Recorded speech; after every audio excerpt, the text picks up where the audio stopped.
প্রিয় দর্শক, সংবাদপত্রে বাংলাদেশ অনুষ্ঠান থেকে আমি রেজানুর রহমান আপনাদেরকে স্বাগত জানাচ্ছি। বিভিন্ন জাতীয় দৈনিকে প্রকাশিত খবরের বিশ্লেষণ নিয়ে আমাদের আজকের এই অনুষ্ঠানে অতিথি হিসেবে উপস্থিত আছেন সিনিয়র সাংবাদিক সৈয়দ ইশতিয়াক রেজা। স্বাগত আপনাকে অনুষ্ঠানে। পত্রপত্রিকায় প্রকাশিত কয়েকটা গুরুত্বপূর্ণ শিরোনাম আপনাকে আমি একটু পড়ে শোনাই, তারপর আমরা আলোচনায় যেতে চাই। প্রথম আলোর শিরোনাম, বিদেশ থেকেই ঢাকার অপরাধ নিয়ন্ত্রণে তারা, ঢাকার অপরাধ জগৎ।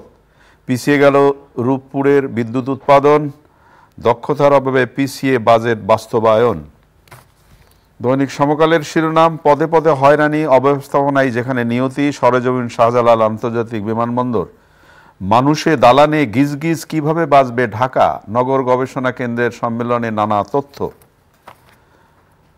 দৈনিক যুগান্তরের শিরোনাম, সংকটে উচ্চাভিলাষী লক্ষ্যমাত্রা রিজার্ভে আগামী অর্থবছরের বাজেট। যাদের কারণে ব্যাংক খাতে রক্তক্ষরণ তারা ধরাছোঁয়ার বাইরে। কালের কণ্ঠের শিরোনাম, করের বৈষম্য কাটছেই না, বাংলাদেশ রেলওয়ে 4 বছরেও হচ্ছে না শতবগি মেরামত। দৈনিক ইত্তেফাকের শিরোনাম, বজ্রপাত ভয়ঙ্কর, গতকালও 11 জনের মৃত্যু, চট্টগ্রামে মাথা ব্যথার কারণ কিশোর গ্যাং। বাংলাদেশ প্রতিদিনের শিরোনাম, সমস্যা কাটছে না তৃণমূলের, আওয়ামী লীগ, সন্দেহ অবিশ্বাস বিএনপিতে। মানবজমিনের শিরোনাম, কেন 30 এমডির আমেরিকা সফর, নানা প্রশ্ন। বাংলাদেশ ব্যাংকে সাংবাদিকরা কেন ঢুকবে, বাংলাদেশ ব্যাংক স্বাধীন সত্তা হারিয়েছে। খবরের কাগজের শিরোনাম, সরবরাহ বাড়াতে নানামুখী কৌশল, IMF এর সুপারিশ মানলে শিল্পে উৎপাদন খরচ বাড়বে। দেশ রূপান্তরের শিরোনাম, পাইলটের দক্ষতায় বারবার রক্ষা, এক কাঠি এগিয়ে রাবি ছাত্রলীগ। জায়দিনের শিরোনাম, কল খুঁজে পাচ্ছে না ডুবন্ত ICB ইসলামিক ব্যাংক, অনলাইনে গরু খোঁজা শুরু, চড়া দাম। কালবেলা শিরোনাম, সব সূচকেই সতর্ক বার্তা, অর্থনীতির চলতি হাওয়া, সংকটকালেও বিলাসী সার্কিট হাউস ঢাকায়। সময়ের আলো শিরোনাম, বিএনপি নেতাকর্মীরা এবার আওয়ামী লীগের প্রার্থীদের প্রচারে, রিজার্ভ ক্ষয়ে যত ভয়। দৈনিক জনকণ্ঠের শিরোনাম, শিক্ষায় আমলা নির্ভরতা, প্রশাসন ক্যাডারের আধিপত্য, সুযোগ নেই শিক্ষকদের। ইশতিয়াক, আপনি শিরোনাম শুনলেন, কিন্তু একটি অন্যরকম বিষয় নিয়ে একটু আমি আলোচনা করতে চাই শুরুতেই, যেটা হচ্ছে যে আপনি নিশ্চয়ই শিরোনামটি শুনেছেন, বজ্রপাতে 11 জনের মৃত্যু। এই যে বজ্রপাত নিয়ে আমরা খুব একটা বোধ করি, খুব একটা গুরুত্ব দেই না, কিন্তু এখানে যেটা বলা হচ্ছে দৈনিক ইত্তেফাকের শিরোনামে, 1 দশকে 3004 জনের মৃত্যু হয়েছে। সাংঘাতিক ব্যাপার এটা, সংখ্যাটা তো খুবই ভয়ঙ্কর তথ্য, অ্যালার্মিং একটা। বজ্রপাত বাড়ছে এবং এটা ওই ক্লাইমেট চেঞ্জের সাথেই সম্পর্কিত তুলনা, এবং আমাদের গাছ কমে যাচ্ছে, আমাদের নদীগুলো আমরা দখল করে ফেলছি, মূলত হলো গাছের কারণে। একটা সময় ছিল, আপনি গ্রামের ছেলে যারা, গ্রামের মানুষ যারা, তারা জানে যে আমরা দেখতাম যে বজ্রপাত হয়েছে এবং তাল গাছের নিচুরাটা পুড়ে আছে এখন, এবং বিশাল প্রান্তর জুড়ে কিন্তু গাছ ছিল, কৃষকরা তার নিচে খাওয়া দাওয়া করতো কাজের শেষে। এখন তো গাছ পাবেন না আপনি, এবং এই যে গাছ কেটে ফেলার যে একটা মহোৎসব চলছে, বাংলাদেশে বছরে 60,000 গাছ কাটা হয়, লাগানো হয় না। জি, কাগজে কলমে অনেক গাছ লাগানোর কথা বলা হয়, কিন্তু এই গাছগুলো আসলে চুরি করা হয়, গাছের টাকা চুরি করা হয়, এবং সেটাই একটা বড় কারণ হয়ে দাঁড়িয়েছে। বজ্রপাতের ক্ষেত্রে আগাম সতর্কবার্তা করা যায় কিনা, তারপরে হলো কৃষকদের ভিতরে সচেতনতা আনা যায় কিনা। বেশিরভাগ দিন খোলা মাঠে কাজ করতে গিয়ে মারা যাচ্ছে মানুষগুলো। তো এই বিষয়টা আমি বলবো, আমি তো টেকনিক্যাল পারসন না, কিন্তু আমরা পত্রপত্রিকায় যা পড়ি, গাছ লাগাতে হবে, যে গাছ প্রিভেন্ট করে। আগে তো আমাদের বিল্ডিং গুলোর ছাদেও দেখতাম যে এক ধরনের বজ্রপাত নিরোধক দেওয়া হতো, আজকালকার আধুনিক বিল্ডিং এ তো তাও দেওয়া হচ্ছে না। মানে মৃত্যুর হারটা এত বেশি, সেজন্য খুবই চিন্তা। আমরা একটু সতর্ক হলে যদি কিছু মৃত্যু এড়ানো যায়, জন্ম মৃত্যু যদি উপরওয়ালার হাতে, সেটা একটা প্রশ্ন, কিন্তু আমাদের সচেতনতা বোধ করি অবশ্যই। না তো চিকিৎসা আবিষ্কার হইলো কেন, কেন বিজ্ঞান আসলো। দৈনিক প্রথম আলোতে যে শিরোনামটি আমি পড়েছি আপনার সামনে, আমি এই রিপোর্টটি পড়বার পরে নানা প্রশ্ন আমার নিজের মধ্যে দেখা দিয়েছে। বিদেশে থেকেই ঢাকার অপরাধ নিয়ন্ত্রণ করছেন তারা, মানে এখানে বলা হচ্ছে যে একসময় যারা এখানে সন্ত্রাসীরা নিয়ন্ত্রণ করতেন। ঢাকার 30 সন্ত্রাসীর মধ্যে 17 জন এখন বিদেশে, কারাগারে আছেন 7 জন, মারা গেছেন 4 জন, অবস্থান জানা যায়নি 2 জনের। কিন্তু এই যে বাইরে যারা 17 জন আছেন, এই রিপোর্ট যেটা বলছে যে তারা বাইরে থেকেই কলকাঠিতে নাচছেন, এবং বলা হচ্ছে যে সন্ত্রাসীরা বিদেশ থেকে বোদাম টেপেন আর ঘটনা ঘটে যায় রাজধানীতে। এই রিপোর্টটা এর আগেও আরও একটি পত্রিকা করেছে, এবং এটা প্রায় সময় হচ্ছে যে দাগী সন্ত্রাসীরা দেশের বাইরে অবস্থান করে দেশের ভিতরে অপরাধ জগৎটাকে নিয়ন্ত্রণ করছে। এমনকি জেলখানার ভিতরে কি ঘটছে সেটা তারা জানে। যেহেতু প্রযুক্তি আছে, প্রযুক্তির কারণে নানা কিছু সম্ভব হচ্ছে, খুব দ্রুত যোগাযোগ করা যাচ্ছে, এমনকি এনক্রিপ্টেড প্রযুক্তি আছে যেটা তারা কেউ ধরতেও পারছে না। এখানে আইনশৃঙ্খলা বাহিনী সক্ষমতার একটা প্রশ্ন। দেশে যারা আছে বিদেশের হয়ে কাজ করছে, তাদেরকে তো বিদেশে চলে গেছে ধরতে পারছে না, কিন্তু তাদের হয়ে দেশে যারা আছে তাদেরকে না ধরতে পারার তো কোনো কারণ নাই। এটার মূল কাঠামোটা হলো যে ক্ষমতা কাঠামোতে অবস্থানকারী এখানে ব্যক্তিরা এর সাথে জড়িত, আসলে রাজনৈতিকভাবে জড়িত, আইনশৃঙ্খলা বাহিনীর লোকজন জড়িত। এছাড়া এটা কোনোভাবেই সম্ভব হওয়ার কোনো কারণ নাই, এবং এটা একটা বিশাল চক্র নেটওয়ার্ক হয়ে দাঁড়িয়েছে।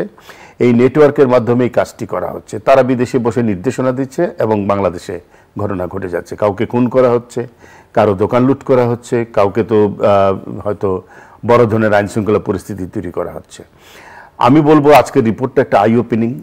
রিপোর্টটা যদি সিরিয়াসলি নেয় স্বরাষ্ট্র মন্ত্রণালয়, আমাদের একটা সমস্যা হলো যে কোনো কিছুকে আমরা রাজনৈতিকভাবে উড়িয়ে দেওয়ার চেষ্টা করি। আমরা বলি আমরা খুব ভালো আছি, আমরা বলি আমাদের রিজার্ভ খুব ভালো আছে, আমরা বলি আমাদের আইনশৃঙ্খলা, কোনো কিছু মানতে রাজি হয় না।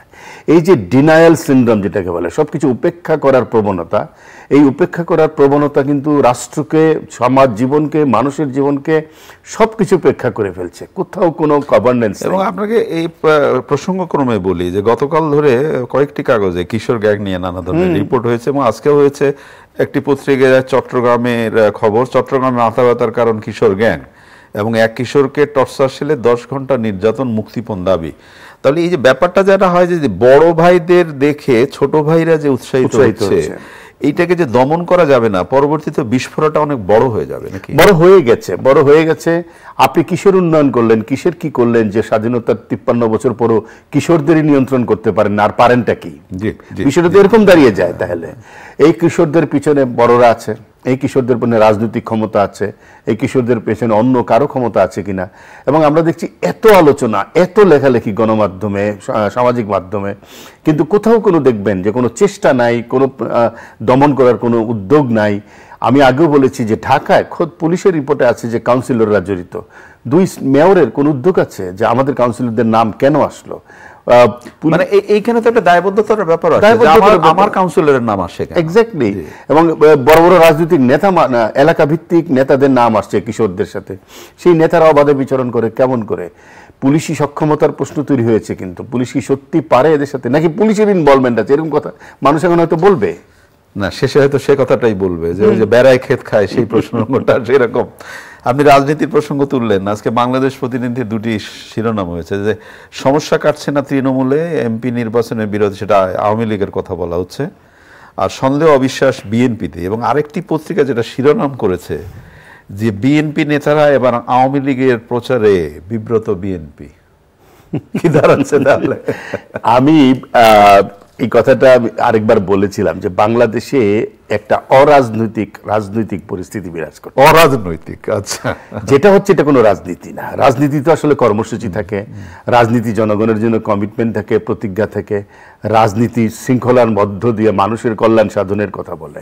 এখানে আছে গালাগালি, কে কাকে কতটা গালি দিতে পারে, কতটা আঘাত করে কথা বলতে পারে, গালি সংস্কৃতি। হ্যাঁ, এই যে তৃণমূল আওয়ামী লীগের ভিতরে যে সংকটটা তৈরি হয়েছে গত নির্বাচনকে কেন্দ্র করে, উপজেলাতে এসে সেটা আরো বাড়ছে। এবং এটা রাজনীতি না, এটা হলো বিষোদ্গার, বিদ্বেষ, ক্ষমতা চর্চা। দেখে নেব, হ্যাঁ, এটা রাজনৈতিক চর্চা না, ক্ষমতা চর্চা, আধিপত্যের চর্চা, বিষোদ্গারের চর্চা, এটা বিদ্বেষের চর্চা। এগুলো তো রাজনীতি না, এগুলো অরাজনীতি। রাজনীতি মানে যে মানে এরকম করে ক্ষমতা চর্চা করা, এমন করে বিদ্বেষের চর্চা করা, দখলবাজি চর্চা করা, এটা তো রাজনীতি না। তেমনি বিএনপি একটা না পার্টিতে পরিণত হয়েছে। শুধু না, এটাতে করব না, ওটা করব না, এ করব না, সে করব না, এবং সারাক্ষণ শুধু একটা পরিবার কেন্দ্রিক আলোচনা, সারাক্ষণ দোষারোপের সংস্কৃতি। 2টি বড় দল কোনো রাজনীতি করছে না, এরা রাজনৈতিক চর্চা করছে। অনেক ধন্যবাদ আপনাকে। আমি এখন যে প্রসঙ্গটি নিয়ে আলাপ করতে চাই, সাংবাদিকতা সম্পর্কিত। বাংলাদেশ ব্যাংকে সাংবাদিকরা ঢুকতে পারবেন কি পারবেন না, এখন এটা নিয়ে আলোচনা হয়েছে। আগে তো ঢুকতে পারতেন, এখন হঠাৎ করে ঢুকতে পারলেন না কেন, সেটা নিয়ে নানা প্রশ্ন। কিন্তু আজকে ওবায়দুল কাদের বলেছেন যে সাংবাদিকরা কেন ঢুকবে, এবং উনি উদাহরণ দিয়েছেন বিশ্বের কোনো দেশে সাংবাদিকরা অবাধে ঢোকে না, ভারতের ফেডারেল ব্যাংকেও নির্দিষ্টভাবে কেউ ঢুকতে পারে না। কথাটা ঠিক না, উনি তো বলে ফেলেন তো ওয়ান ওয়ে ট্রাফিক, ওনাকে পাল্টা করা প্রশ্ন করার জন্য উনি রেগে যান। প্রথম কথা হলো, রাজনৈতিক নেতৃত্ব কি আমলাতন্ত্রের বশংবদে পরিণত হয়েছে, যে আমলাতন্ত্রকে ডিফেন্ড করতে আওয়ামী লীগের সাধারণ সম্পাদককে কথা বলতে হবে? তিনি বিষয়টা জানেন কতটুকু আমি জানি না। এখানে যে তথ্য লোকানোর জন্যই বাংলাদেশ ব্যাংক এই কাজটি করেছে। মানে আপনাকে যদি আমি জাস্ট একটা সূত্র ধরিয়ে দিই, দৈনিক ইনকিলাবে একটি রিপোর্ট ছাপা হয়েছে, এখানে বলা হচ্ছে যে এতদিন কেন্দ্রীয় ব্যাংকে তথ্যের নৈরাজ্য চলছিল, ডক্টর দেবপ্রবী ভট্টাচার্য বলেছেন, এবং ডক্টর ফাহমিদা খাতুন বলেছেন সেন্ট্রাল ব্যাংকে অনেক তথ্যই ওয়েবসাইটে না দিয়ে গোপন রাখে। এক্স্যাক্টলি। এবং আমাদের শ্যামল দত্ত বলেছেন যে পিকে হালদার 8,000 কোটি টাকা লুট করেছে। দেখেন, উনি বলেছেন, ওবায়দুল কাদের বলেছেন ওয়েবসাইটে সব আছে, ওয়েবসাইটে সব নেই। ওয়েবসাইটে ব্যাংকিং খাতের অনিয়মের কথা নাই, ওয়েবসাইটে আইএমএফ এর সাথে কি ধরনের ডিসকাশন হয়েছে সেটা নাই, ওয়েবসাইটে বলা নাই এখন ইউজেবল রিজার্ভ কত আছে সেটা বলা নাই। তাহলে সাংবাদিকের তো এই তথ্যগুলো লাগবে। সাংবাদিক কি ব্যক্তিগত কাজে সেখানে যাচ্ছে? সাংবাদিক মানুষের জন্য কাজটা করছে।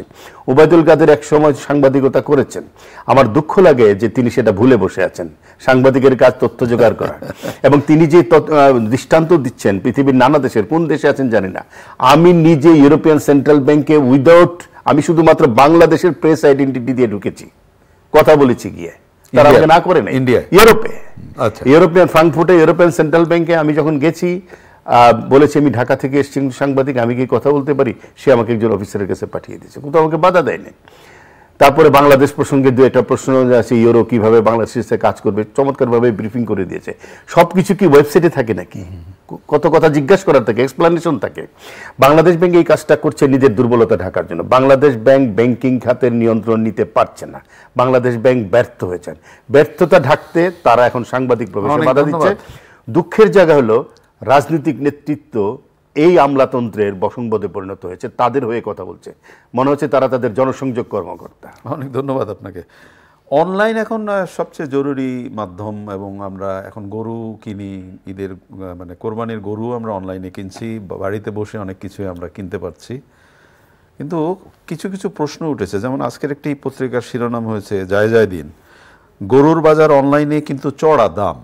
চড়া দাম হয়তো এটা কি হবে জানি না, কিন্তু এই যে প্রশ্নটা যেটা উঠলো যে অনলাইনে যেটা দেখানো হচ্ছে আপনি বাস্তবে যে সেটা পাচ্ছেন কি না, এই যে একটা কি বলবো কারচুপি বলি নাকি একটা অন্যায় শুরু হয় অনলাইনে, তাহলে তো বিশ্বাসটা ভেঙে যাওয়ার সমস্যা নাকি? বিশ্বাসটা স্থাপনই হয়নি অনলাইনে, বিশ্বাসটা স্থাপন হয়নি। কাপড় চোপড়ের ক্ষেত্রে বিশেষ করে নারীরা এই ক্ষেত্রে ভয়ঙ্করভাবে ঠকছে। তারা যেহেতু বাইরে যায় না, অনেকে তারা অনলাইনে অর্ডার করছে এবং তারা দেখছে যে তাদের কাঙ্ক্ষিত জিনিসটা ছবি একরকম দেখানো হচ্ছে, দিচ্ছে আরেক রকম।